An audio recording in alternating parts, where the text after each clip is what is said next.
दोस्तों नमस्कार, होम्यो ज्ञान होम्योपैथी चैनल पर आपका स्वागत है। दोस्तों आज हम डिप्रेशन के बारे में बात करेंगे कि कैसे डिप्रेशन का इलाज होम्योपैथी से हो सकता है, इसके कॉजेज़ क्या हैं, सिम्पटम क्या हैं, इसका ट्रीटमेंट क्या है।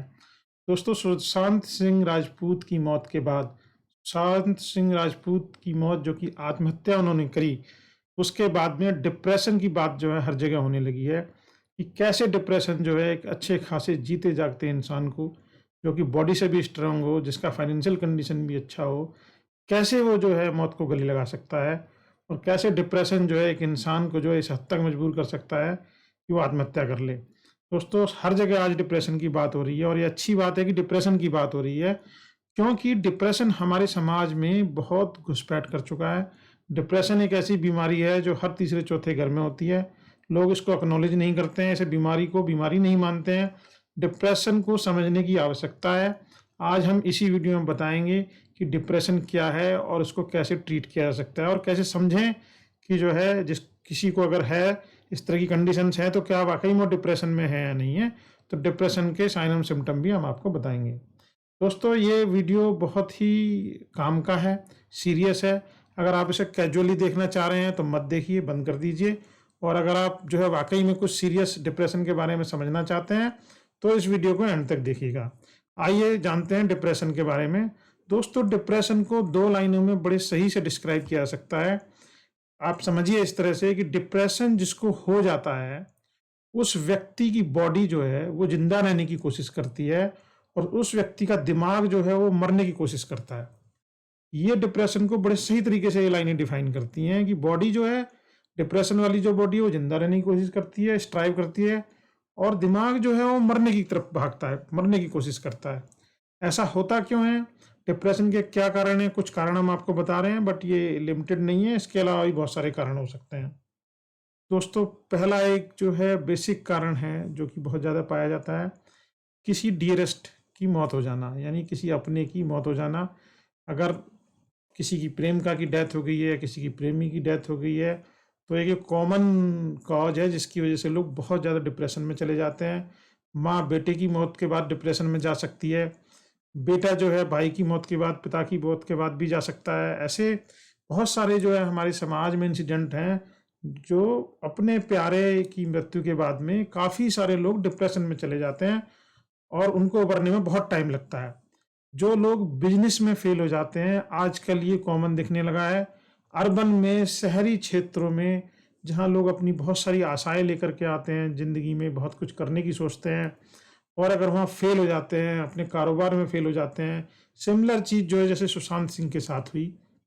उसने अपना तन, मन, धन सब कुछ लगाया उसने बॉलीवुड में अपना मुकाम पाने के लिए, बट किसी वजह से वो मामला नहीं बना और फेलियर की तरफ जाता रहा। और फेलियर के कॉज़ नहीं मालूम है, वो तो जो है पुलिस या बाकी लोग पता करेंगे, बट कुल मिला के बात ये है कि बिज़नेस में फेल होना और करियर में फेल होना एक बड़े कारण हैं, ये भी डिप्रेशन की तरफ लेकर के जाते हैं।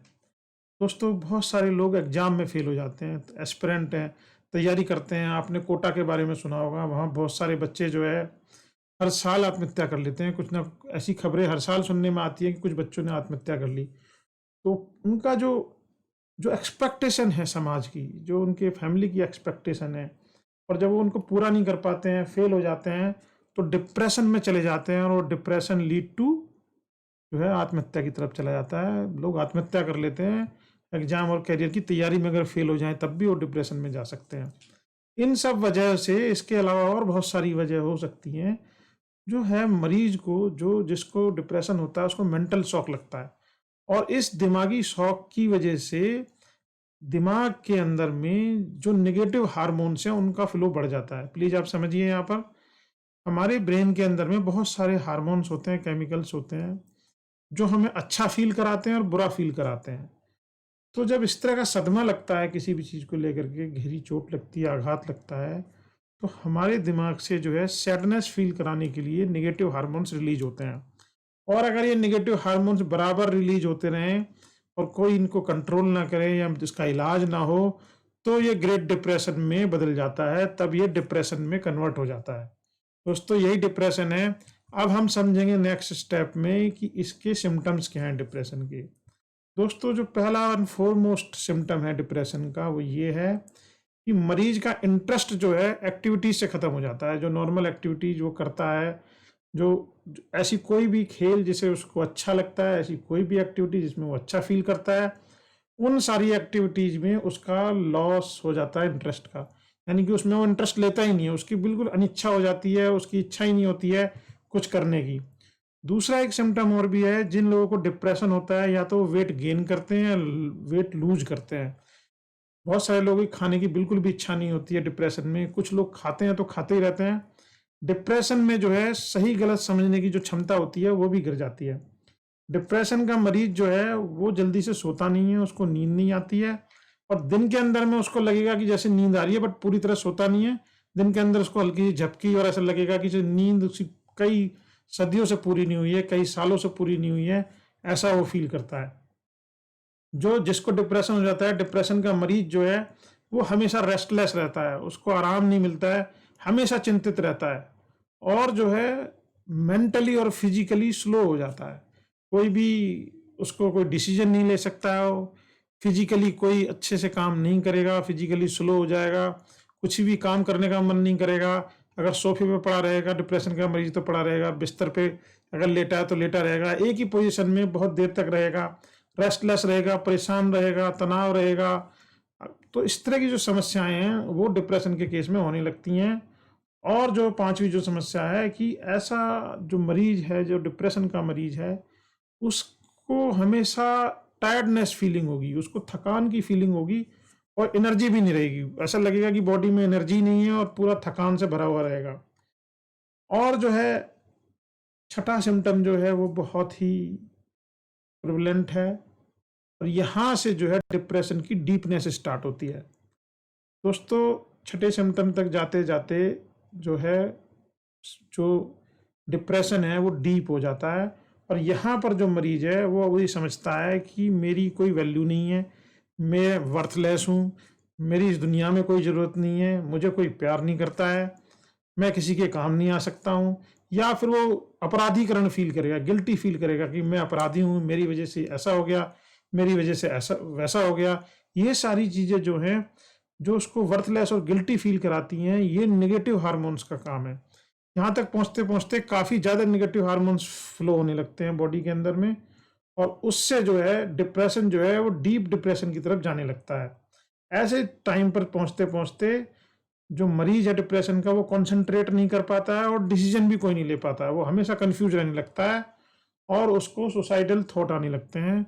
उसके दिमाग में जो है इस तरह की बातें आने लगती हैं, जिसकी वजह से मरीज फाइनली सुसाइड भी कर सकता है, अगर जो है डिप्रेशन को ट्रीट ना किया जाए, और वो डिप्रेशन डीप डिप्रेशन या ग्रेट डिप्रेशन में अगर बदल जाता है तो दोस्तों ये तो बात हुई कॉजेज की, सिम्टम्स की।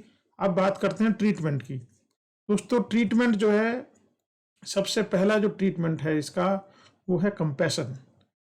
अगर किसी को डिप्रेशन है तो घर में से किसी को उसको समझना चाहिए।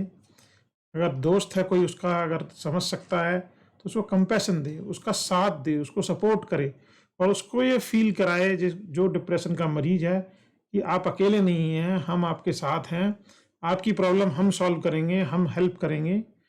इमोशनल सपोर्ट दे, अगर फैमिली है तो या दोस्त हैं तो इमोशनल सपोर्ट दें, समझे उसको, वो किस चीज़ से परेशान है, उसकी बातें करें खुल करके। तो जो मरीज है जिसको डिप्रेशन है वो खुलना शुरू होगा, और धीमे धीमे धीमे नेगेटिव हार्मोन्स कम होने शुरू होंगे। तो इमोशनल सपोर्ट जो है बहुत ज़रूरी है। उसके अलावा इंगेज रखें डिप्रेशन के मरीज को, टुगेदरनेस रखें, इंगेज रखें। अगर फैमिली एंड फ्रेंड्स हैं तो ऐसे मरीज को अपने साथ रखें, उसको कहीं घुमाने लेके जाएं, उसको उसका माहौल चेंज करें। तो इससे भी जो है जो मरीज है वो डिप्रेशन से बाहर आना शुरू हो जाता है। अगर आप डिप्रेशन के मरीज को अपने साथ रखेंगे, उसको घुमा के कहीं लेके जाएंगे, उसको बिजी रखेंगे, तो उसके जो नेगेटिव हार्मोन्स होते हैं वो बनने कम आ जाते हैं, और जो हैप्पी हार्मोन्स हैं, अच्छे हार्मोन हैं, गुड हार्मोन्स हैं, वो धीमे धीमे वापस से बैलेंस होने लगते हैं। उससे भी जो है डिप्रेशन से धीमे धीमे बाहर आया जा सकता है।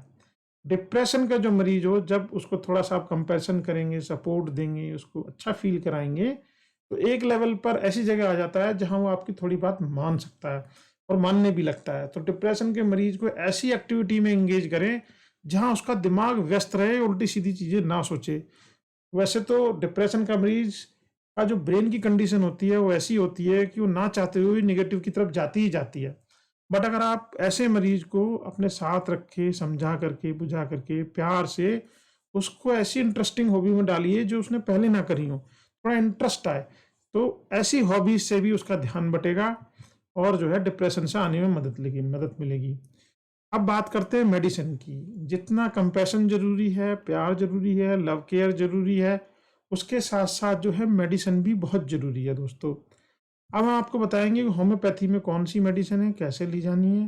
दोस्तों, पहली मेडिसिन है एकोनाइट नेप्लीज 30 CH और दूसरी मेडिसिन है इग्निशिया अमारा 30 CH। दोस्तों, जो एकोनाइट नेप्लीज है ये एंजाइटी की बहुत ही बेहतरीन मेडिसिन है। जिन लोगों को डिप्रेशन हो जाता है उनमें जो पहला जो सिम्टम है या पहला जो चरण है वो है एंजाइटी। हमेशा डिप्रेशन का जो मरीज है उसको एंजाइटी रहती ही है, और एंजाइटी के केस में जो ऐसा लगता है कि डर लगता है, घबराहट होती है, इन सब चीज़ों में एकोनाइट नेप्लीज बहुत ही अच्छा काम करती है। तो दूसरी मेडिसिन है वो बहुत ही कमाल की मेडिसिन है, वो बनी ही डिप्रेशन के पर्पज से, या ये कह लीजिए डिप्रेशन की एक मेन मेडिसिन है इग्निशिया अमारा। इग्निशिया का जो पेशेंट होता है उसको बहुत ज़्यादा जो है डर लगता है, वो हमेशा चिंता में रहता है और उसको लगता है कि उसके साथ कुछ हो जाएगा, उसका कोई सपोर्ट नहीं करता है, उसका मूड चेंज होते रहते हैं, बहुत ज़्यादा दुखी रहता है। और अगर आप थोड़ी सी भी देर उसके साथ इंगेज होंगे तो क्राई करने लगेगा, रोने लगेगा, अकेले में होगा तो रोना स्टार्ट कर देगा।